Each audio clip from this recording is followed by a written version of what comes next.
Se suurin turvallisuusuhka on varmasti tällä hetkellä itse asiassa koko ajan meidän keskuudessamme Euroopassa. Sitä ei mielletä, koska usein turvallisuusuhat kuitenkin edelleen keskustelussa käsitetään tämmöisiksi perinteisiksi niin sanotuksi koviksi turvallisuusuhiksi, mutta Euroopassa on hyvin paljon tämmöistä levottomuutta yhteiskuntien sisällä ja siinä mielessä nämä linkkaa myös toisiinsa nämä kysymykset aika vahvasti.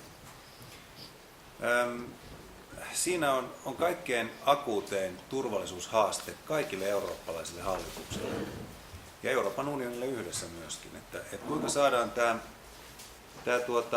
siirtolaisuuden kautta hyvin voimakkaasti pitkin 1900-lukua ja varsinkin sotien jälkeen Etelä-Euroopassa kasvanut hyvin eriarvoiseksi jäänyt, valtavan suuri, käytännössä vähemmistöksi jäänyt porukka niin integroitua yhteiskuntiin. Ja me näemme, kuinka se nostaa aina päätään silloin tällöin. Tämä tuo taas mulle niin väistämättä vähän vastaukseen mukaan tämän Suomen maahanmuuttopolitiikan, jossa meillä mun nähdäkseni olisi vielä tehtävissä jotakin, mutta se on rakennettu melko epäprofessionaalisesti, mä kuvaisin sitä diplomaattisesti näin. Ja missä kulkee Euroopan rajat, niin tämähän linkkaa juuri tähän kysymykseen. Ja mä oon ihan samaa mieltä siitä, että nämä jäsenyyskriteerit täytyy Turkin kohdalla pitää erittäin tiukasti, mutta samaan aikaan juuri täytyy pitää sitä ovea raollaan, koska siinä ollaan koko Euroopan unionin olemassaolon ja tarkoituksen ytimessä.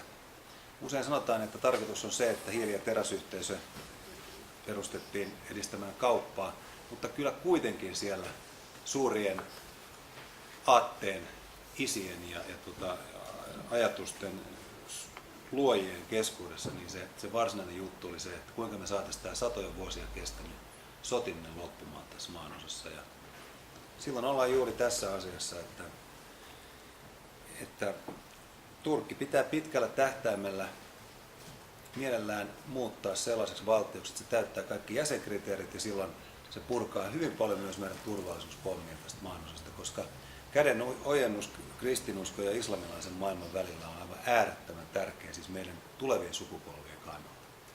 Me varmaan tässä vielä pärjätään tämä aika, mutta jos mennään 50 vuotta, 100 vuotta, 150 vuotta eteenpäin, niin se suunta on niin valtava ja se eriarvoisuus on niin valtava, mikä siellä kytee, että siinä on vanhat eurooppalaiset rakenteet todella helisemässä.